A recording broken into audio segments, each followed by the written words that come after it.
김은경 민주당혁신위원장의 현대판 고려장 노인 폄훼 발언을 규탄합니다. 이분들을 폄훼한 것도 모자라 현대판 고려장 집에 박혀 계셔라, 이런 망언에 버금가는 끔찍한 발언입니다.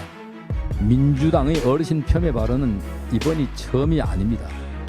정동영 전 대표는 60대 70대는 투표를 안 해도 된다, 집에도 쉬셔도 된다 라는 망언을 한 적이 있습니다. 또한 유시민 60대가 되면 뇌가 썩는다, 60대는 일을 하면 안 된다, 자기가 다운되면은 알아서 내려가는데 자기가 비정상이라는 것을 전혀 모른다고 망언을 쏟아냈습니다. 천정배 교포 노인들은 곧 가실 분들이다, 노인들이 무슨 힘이 있나. 김용민은 더해서 노인들 쉬지 못하게 시청의 엘리베이터를 없애버리자는 망언을 했습니다. 뿐만이 아닙니다. 윤호중 의원은 지난해 지방선거 과정에서 우리 당의 70대 후보를 두고 이른이 넘으셔서 새로운 걸 배우시기는 좀 그렇다며 막말을 내뱉고, 황운하 의원은 2021년 윤석열의 지지자들은 1% 안팎의 기득권 계층을 제외하고는 대부분 저학력 빈곤층 그리고 고령층이다 라며 고령층 유권자들을 대놓고 모독했습니다. 서른 의원도 2014년 국정감사 중 79세면 은퇴할 나이인데 일을 하려고 하느냐며 하는 발언으로 최악의 의원으로 선정되기도 했습니다. 이렇듯 민주당의 막말이 반복되는 것은 민주당의 DNA가 노인들을 폄훼하고 노인들의 존재를 부정하는, 또한 대한민국의 건국과 번영을 일으켜놓은 세대들, 기성세대들 부정하는 망언이라고 지적하지 않을 수가 없습니다. 이것은 바로 민주당의 DNA입니다. 누구에게나 인생의 항원기는 옵니다. 김은경 혁신위원장이라고 피해갈 수 없을 것입니다. 김은경 위원장은 먼저 스스로를 돌아보고 대국민 사죄와 함께 즉각 그 자리에서 내려오십시오. 논란에도 불구하고 습관성 모독에 중독된 김은경 위원장에게 민주당이 계속해서 미래를 맡긴다면 민주당 스스로가 폐륜 정당임을 인정하는 꼴이 될 것입니다. 민주당의 노인 폄훼 발언의 그 끝이 어딘지 되묻겠습니다. 김은경 민주당 혁신위원장의 현대판 고려장 노인 폄훼 발언을 규탄합니다.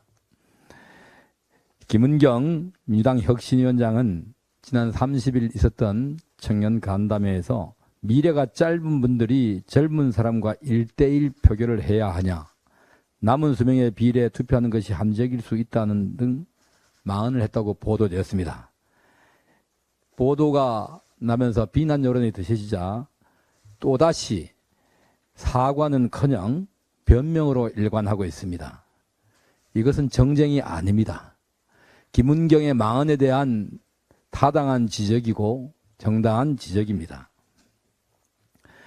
전쟁으로 무너진 나라를 한강의 기적으로 일으키며 지금의 대한민국을 있게 한 세대가 어르신들입니다. 이분들을 폄훼한 것도 모자라 현대판 고려장 집에 박혀 계셔라는 이런 망언에 버금가는 끔찍한 발언입니다. 여명 비례대표제 운운하며 민주주의 원칙을 전면으로 부정하는 무식의 소치를 뽐낸 것도 기가 차지만, 이 사람이 민주당의 혁신위원장이라는 사실에 더욱더 이 우려가 커질 수밖에 없습니다. 김은경 위원장은 우리들이 누리는 대한민국의 번영과 위상이 어른 세대들의 피와 땀으로 일궈낸 것이라는 점을 몰라서 그런 망언을 한 것입니까? 청년 세대들 또한 언젠가는 노인세가 된다는 것을 진정 모르신단 말입니까? 적어도 한 정당의 혁신위원장이라는 자리에 있다면 최소한 자신의 자리에 걸맞는 금도는 지켜야 할 것입니다. 김 위원장은 열흘 전에도 라디오 방송에 출연해 학력 저하가 심각했는데 초선이 코로나 때 딱 그 초선들이더라, 그래서 소통이 잘 안 된다는 느낌이 들었다며 국민들께서 직접 뽑은 국회의원에 대한 폄훼를 서슴지 않았습니다.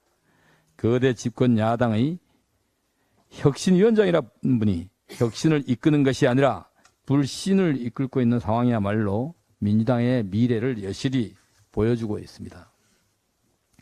민주당의 어르신 폄훼 발언은 이번이 처음이 아닙니다. 정동영 전 대표는 60대, 70대는 투표를 안 해도 된다. 집에도 쉬셔도 된다. 라는 망언을 한 적이 있습니다. 또한 유시민 60대가 되면 뇌가 썩는다. 60대는 일을 하면 안 된다. 자기가 다운되면은 알아서 내려가는데 자기가 비정상이라는 것을 전혀 모른다고 망언을 쏟아냈습니다. 천정배는 교포 노인들은 곧 가실 분들이다. 노인들이 무슨 힘이 있나. 김용민은 더해서 노인들 쉬지 못하게 시청형 엘리베이터를 없애버리자는 망언을 했습니다. 뿐만이 아닙니다.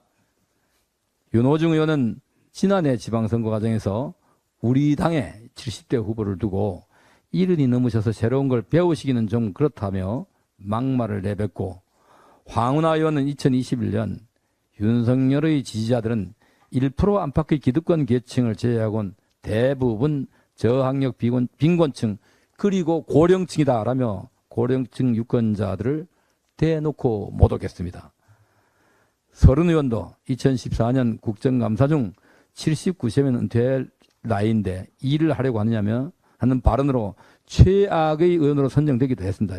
이렇듯 민주당의 막말이 반복되는 것은 민주당의 DNA가 노인들을 폄훼하고 노인들의 존재를 부정하는, 또한 대한민국의 건국과 번영을 일으켜 놓은 세대들, 기성세대들을 부정하는 망언이라고 지적하지 않을 수가 없습니다. 이것은 바로 민주당의 DNA입니다. 누구에게나 인생의 항원기는 옵니다. 김은경 혁신위원장이라고 피해갈 수 없을 것입니다. 김은경 위원장은 먼저 스스로를 돌아보고 대국민 사죄와 함께 즉각 그 자리에서 내려오십시오. 논란에도 불구하고 습관성 모독에 중독된 김은경 위원장에게 민주당이 계속해서 미래를 맡긴다면 민주당 스스로가 폐륜 정당임을 인정하는 꼴이 될 것입니다. 민주당이 진정한 혁신으로 바로 서고 싶다면 청년 세대에서 노인에 이르는 유권자에 대한 깊은 이해와 존중이 우선되어야 할 것입니다. 극단적인 세대 갈라치기로는 민주당이 꿈꾸는 혁신은 결코 이루어질 수 없을 것입니다. 이상입니다.